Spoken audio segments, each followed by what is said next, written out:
entre les Burundais en exil et ceux restés bien fouillés concernant tous les domaines de la vie du pays.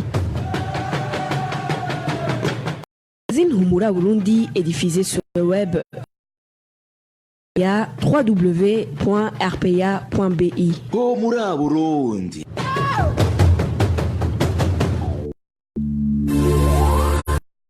À la présentation, Nadej Irakoze. Bonne année 2020 à vous tous fidèles auditeurs de la RPA. Bonsoir et bienvenue dans le journal du magazine janvier.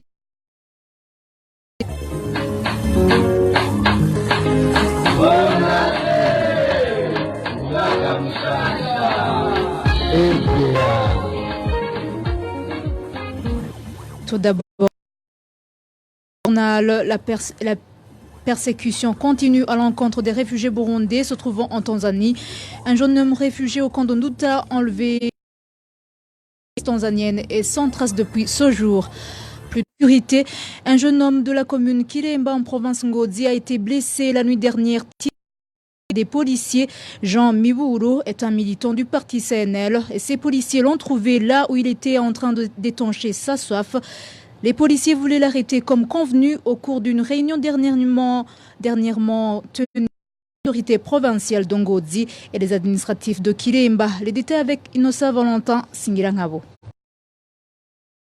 Ine Kabingo de la zone commune Kiremba en province Ngozi. Selon les sources de la localité, ce membre du parti CNL et des policiers l'y ont trouvé pour 18h de ce lundi, précisent nos sources. Il partage sa femme lorsqu'ils ont lui pour l'attraper, pas trouvé. La rédaction de la RPA a contacté Stanislas Nyonzima, administrateur de la commune Kiremba. Son téléphone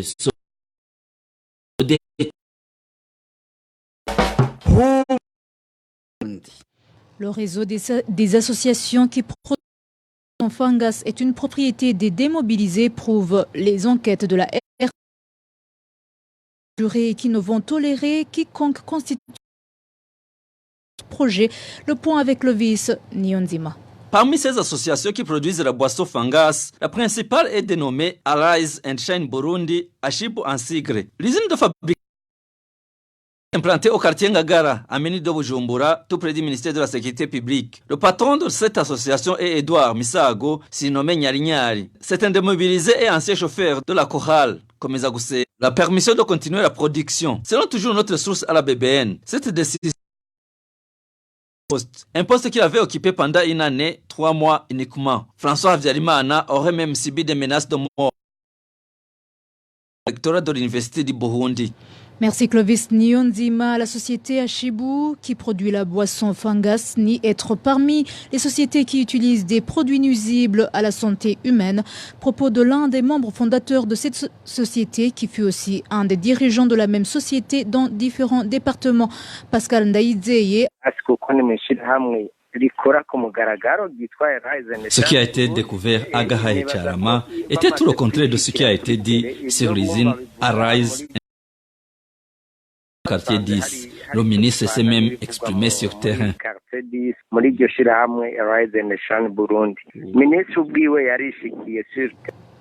La société Ashibu rejette également aussi les informations selon lesquelles elle serait une propriété des démobilisés et ne travaillerait qu'avec eux. La société Ashibu embauche toute personne capable, a souligné cet ancien membre fondateur de Ashibu. En page gouvernance, les employés de la société TCS, partenaire de la Braroudi, dénoncent les violations de leurs droits de travailleurs par leur employeur. Une des violations de ces droits est le non-octroi des contrats de travail. Le patron de TCS est accusé aussi par ses employés d'user de l'intimidation envers quiconque tente de réclamer ses droits. Le point avec Walter Quizela.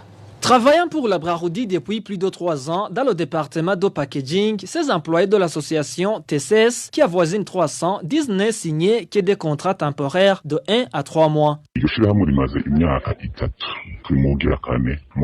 Cette association a gagné le marché de la Brarodi depuis déjà 3 ans et nous allons débuter la 4e année. Mais durant toute cette période, ils ne nous donnent que de petits contrats de 2 ou 3 mois. Nous sommes dans le département de packaging. Ça nous étonne beaucoup. Avant, quand quelqu'un prenait un congé, il était payé, de même que les week-ends. Mais aujourd'hui, ce n'est plus le cas.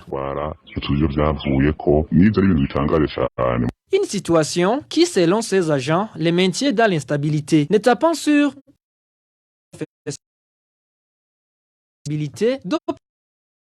surtout qu'ils n'osent pas revendiquer quoi que ce soit de peur d'en subir les conséquences. Sans contrat, les employés de TCS ne sont pas capables d'améliorer leur vie. Pour le moment, c'est même difficile de payer nos loyers. Alors que si tu as un emploi, tu devrais planifier la vie afin de la développer. Nous ne savons même pas à quel sens se vouer car si nous demandons pourquoi, ils nous menacent d'être renvoyés. Ces 300 agents d'OTCS, un travail à Bujumbura et l'autre à Gitega. Mais la situation est pareille pour les deux groupes. La rédaction de la RPA a essayé de joindre par téléphone Rupari Patrick, le directeur de l'association TCS, mais elle n'a pas décroché son téléphone portable. Merci Walter. Kwizera en page éducation, grogne des enseignants de la province Kirundo suite à une somme de 500 francs burundais prévue d'être retirée chaque mois sur leur salaire à partir de ce mois de janvier 2020. Une somme qui sera retirée pour le compte de la coalition des syndicats des enseignants Kosesona, une coalition que ces enseignants disent ignorer les tenants et les aboutissants. Le point avec Inès Gakiza.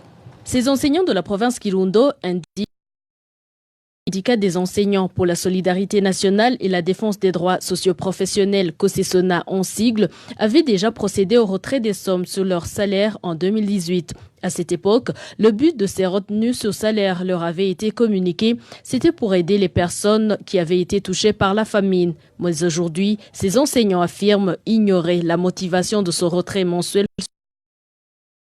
Ne leur a pas donné d'explication. De cet argent, vu qu'ils n'ont pas requis notre consentement.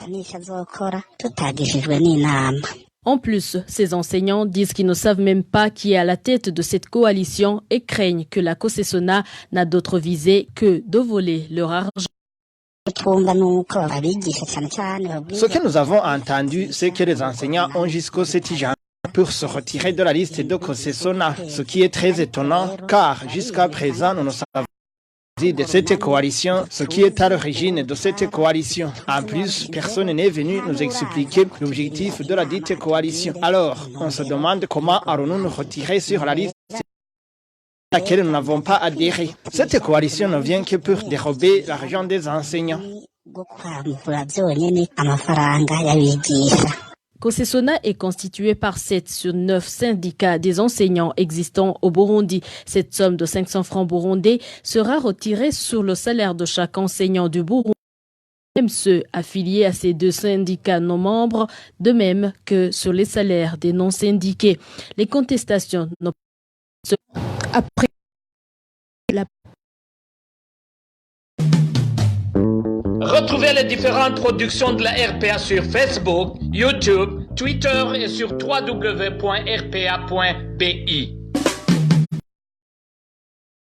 Plus de 30 familles de la colline Kibati, commune Kinanyana en province Chibitoke, ont déjà fui leur ménage pour échapper aux éventuelles catastrophes naturelles suite aux fortes pluies observées ces derniers jours.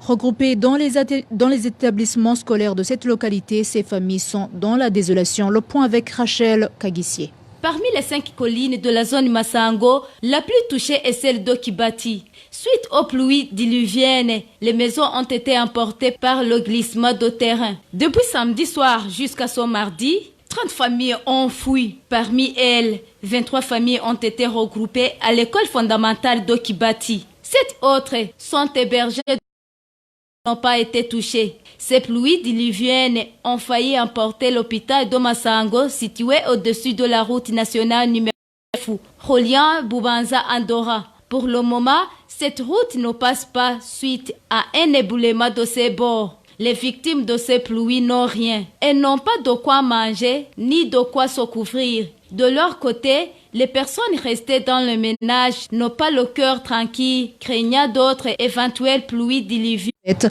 Ils demandent que cette décision soit maintenue. Grâce leur a été économiquement bénéfique et la sécurité n'a pas été perturbée, argumente-t-il. Le point avec Marie-Ange Ilakodze. Les propriétaires des différents bistrots de la mairie de Bujumbura disent qu'ils avec l'autorité de la fin de revoir sa destinée, qui les autorise à travailler les heures avancées durant cette période de festivité. Ces commerçants confirment qu'ils ont eu une dérogation de la part du maire jusqu'au 1er janvier 2020.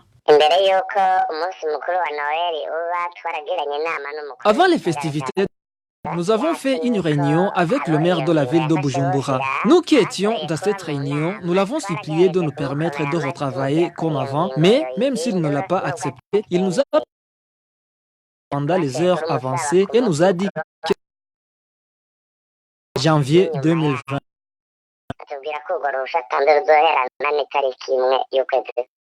Ces commerçants indiquent gagner beaucoup d'argent durant cette semaine, mais malgré cela, il aille prendre fin aujourd'hui. Cette semaine nous a été on a travaillé une semaine seulement, mais nous avons trop peur car cette permission de travailler les heures avancées se termine. Nous demandons à la régie des eaux de nous donner de l'électricité car même si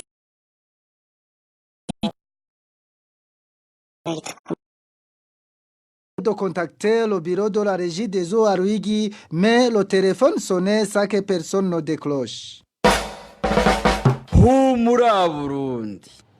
À présent, page réfugiés. Les réfugiés burundais se trouvant en Tanzanie sont inquiétés par les enlèvements des Burundais du camp de Nduta qui prend une allure inquiétante.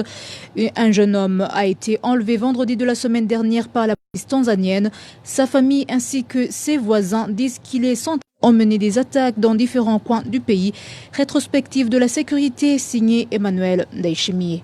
La nuit du 16 au 17 novembre de l'année dernière, un groupe armé qui n'a pas été identifié a attaqué la position des militaires burundais si la colline Marura de la commune Mabayi en province Chibitoke. Lors de cette attaque, beaucoup de militaires y ont perdu la vie et les autres ont été portés disparus. Le gouvernement du Burundi a travaillé disparus. Beaucoup de disparitions ont été enregistrées dans les provinces d'Ongozi et Bujumbura. Les jeunes Imbonerakure et les agents de services secrets, les policiers et militaires sont pointés du doigt.